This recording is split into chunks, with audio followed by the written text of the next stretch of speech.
Integrity और sovereignty. उन्होंने जम्मू कश्मीर का मुद्दा उठाया। उन्होंने कहा कि सेकेंड वर्ल्ड वॉर के बाद, द्वितीय विश्व युद्ध के बाद से अब तक भारत के एक हिस्से पर पाकिस्तान का अवैध कब्जा है और यह दुनिया के इतिहास में सेकेंड वर्ल्ड वॉर के तो एक्सेप्ट करें या ना करें। हाँ। और इंटरनेशनल जो मैं बात कर रहा था स्टार्ट में, डिप्लोमेटिक रिलेशंस, वो इंडिया को सुना जाता है। उसकी बात उनके सफीर देख लें आप, उनके जो फॉरेन मिनिस्टर्स हैं उनको देख लें, उनकी बात सुनी जाती है, मानी जाती है। ठीक है, तो आप इस कंडीशन में अभी नहीं है। ठीक है, एक स्ट्रॉन्ग यूएन चाहिए, लेकिन स्ट्रॉन्ग यूएन तभी पॉसिबल है जब यूएन फेयर हो। तो इन सब के बारे में आज हम तफसील से बात करेंगे डॉक्टर कमर चीमा साहब से। तो जी डॉक्टर साहब, सबसे पहले तो आप हमें बताएं कि डॉक्टर जयशंकर साहब की इस तरह की स्टेटमेंट, आज जो सारी रियासतों का इल्हाक हो गया, तो कश्मीर जो एक ऐसा रहा अनडिजॉल्व किस्म का प्रॉब्लम कि जिसके ऊपर डिस्प्यूट रही, और इसके बाद से सबसे बड़ा अवैध कब्जा है और यहां पर यूनाइटेड नेशंस पूरी तरह से फेल हुआ है। उन्होंने यूएन के देशों का भी नाम लिया, कई सदस्य देशों का, जिन्होंने जिस तरह से भारत पर इन्वेजन हुआ था पाकिस्तान। तो आपकी प्रायोरिटीज कुछ और थी। अच्छा, इधर एक चीज मैं देखने वालों से सवाल करना चाहता हूँ, आप भी उसका अगर जवाब दें तो बड़ा बेहतर होगा। इंटरनेशनल लेवल पे अगर देखा जाए, कितने कंट्रीज कश्मीर कॉज पे पाकिस्तान के साथ खड़े हैं और कितने कंट्रीज इंडिया के साथ खड़े हैं, even Islamic countries Saudi Arabia. तो आप इस तरह की स्टेटमेंट को देखते हुए क्या समझते हैं कि क्या ये सिर्फ एक पॉलिटिकल रेटोरिक है या फिर एक calculated diplomatic move? Thank you दुआ। देखिए, पहली बात तो ये है कि आपको पता है कि डॉक्टर जयशंकर जो हैं वो एक्सपर्ट, इंडिया की तरफ से इल्जामात लगाए गए, पाकिस्तान की तरफ से इल्जामात लगाए गए, दोनों तरफ से आप स्टेट की जानिब से कि इन्होंने पहले फौज कुशाई की, उन्होंने की। लेकिन अगर हालिया वक्त में देखें तो कुछ हिस्सा पाकिस्तान के पास है, जिसे हम आज़ाद कश्मीर कहते हैं। और कि भाई ये इनका आपस में बायलैटरल इशू है, ये आपस में खुद हल करें। अच्छा, इधर थोड़ा सा ये ताकि इस तरह क्यों कह रहे हैं, इसकी रीजन है। देखिए, दुनिया चलती है म्यूचुअल बेनिफिट्स के ऊपर, गिव एंड टेक के ऊपर। कतर आपके साथ क्यों खड़ा होगा? ये जो आपने चूरन बेचा 70 साल ब्रादरहुड का, जी इस्लामिक ब्रादरहुड, भाईचारा, ये चूरन अब नहीं बिकने वाला।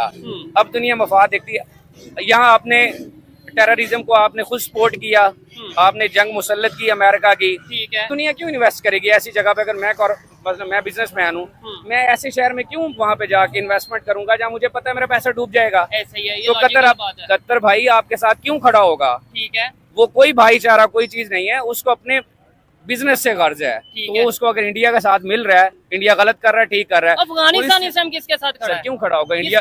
अफगानिस्तान भी हमारे साथ नहीं खड़ा। क्यों? ईरान की अगर बात कर, वो भी हमारे साथ नहीं खड़े। उनका उधर पोर्ट कायदा तौर पे इंडिया और ईरान मिलके ईरान में पोर्ट, सर म्यूचुअल बेनिफिट्स, मैंने पहले बात की, जहाँ उनको देखें, उनको पता है कि हम यहाँ से ग्रो करेंगे, हमारी यहाँ पे दुनिया में बात मानी जाएगी, इंडिया आने वाली एक थर्ड पावर है। ठीक है, सुपर पावर, एक सुपर पावर आप कह लें। चाइना के बाद इस थर्ड नंबर पे आपको इंडिया आता हुआ दिखाई देगा। ठीक है, तो हम मेरा लॉजिक, they are actually, ठीक है, they are actually third superpowers in the world. India, they are not recognizing them, but they are actually. ठीक है, मेरा बेसिक स्टांस ये है, ऐसी पोजीशन पे हमें उनसे अपने रिलेशन बेहतर करने की जरूरत है, या फिर जो है इस तरह की कोई सिचुएशन क्रिएट करने की जरूरत है कि भाई हम मुश्किल में आ जाए। देखें, अगर अल्लाह ना करे, पहले नंबर पे तो मैं कहता हूँ दूर दूर तक ये सोचना भी गलत है कि कोई जंग या ऐसा सिचुएशन, लेकिन अगर जंग होती है, हम कितनी देर अफोर्ड कर पाएंगे, वो कितनी देर अफोर्ड कर पाएंगे?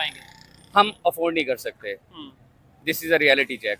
ठीक है, हम अब जंग अफोर्ड नहीं कर सकते। उसकी वजह यह है, आपने अपनी कौम को इस कदर दबा दिया हुआ है कि वो आपकी कौम आपके साथ खड़ी नहीं है, आपके नैरेटिव के साथ। ठीक है, आपकी कौम जिसके साथ खड़ी है वो भी आपको पता है वो कहाँ पे है। ठीक है, अगर मैं यहाँ पे डिस्कस कर रहा हूँ तो मैं एक पेट्रोइट हूँ, अब पाकिस्तानी है। अगर मेरा लेक्चरर हैं, अगर वो ये बात करें, इसका मतलब है पाकिस्तान के लिए दुख है। केमिस्ट्री का स्टूडेंट हूँ, इसका मतलब ये नहीं इन चीजों में कि वो उनको बात करनी आती है। वो इस वक्त प्रिंसिपल डिप्लोमेटिक जिसे कहते हैं ना स्पीकर हैं, और आप ये कह लें कि वो जिसे कहते हैं ना पावरफुल जो डिप्लोमेट हैं, टॉप डिप्लोमेट हैं, जो इस वक्त भारत का जो नैरेटिव है दुनिया के सामने क्राफ्ट कर रहे हैं।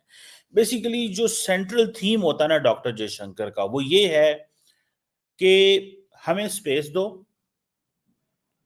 तुम लोग गलत है, आप लोगों ने हमसे ज्यादती की है, यूरोप गलत है, वेस्ट गलत है, आप अपना निजाम ठीक करो, अब हम तरक्की कर रहे हैं, अब हमें नए एंगल से देखो, अपने इंप्रेशंस अपडेट करो, दिस इज वेयर बेसिकली वो कर रहे होते हैं। और जारी बात है वेस्ट घबराया हुआ, तो डॉक्टर जयशंकर वेस्ट की जो ये नर्वसनेस है उसका फायदा उठा रहे हैं। जब यूरोपियन यूनियन इंडिया के पास आके कहे कि फ्री ट्रेड एग्रीमेंट करना है, उधर से डोनाल्ड ट्रंप जो है वो टैरिफ लगाएगा, तो डॉक्टर जयशंकर तो कॉन्फिडेंट हो गए ना, बड़ी मार्केट है। बहरहाल ये जो बात उन्होंने की डॉक्टर जयशंकर ने, ये इंपॉर्टेंट है, ठीक है जी।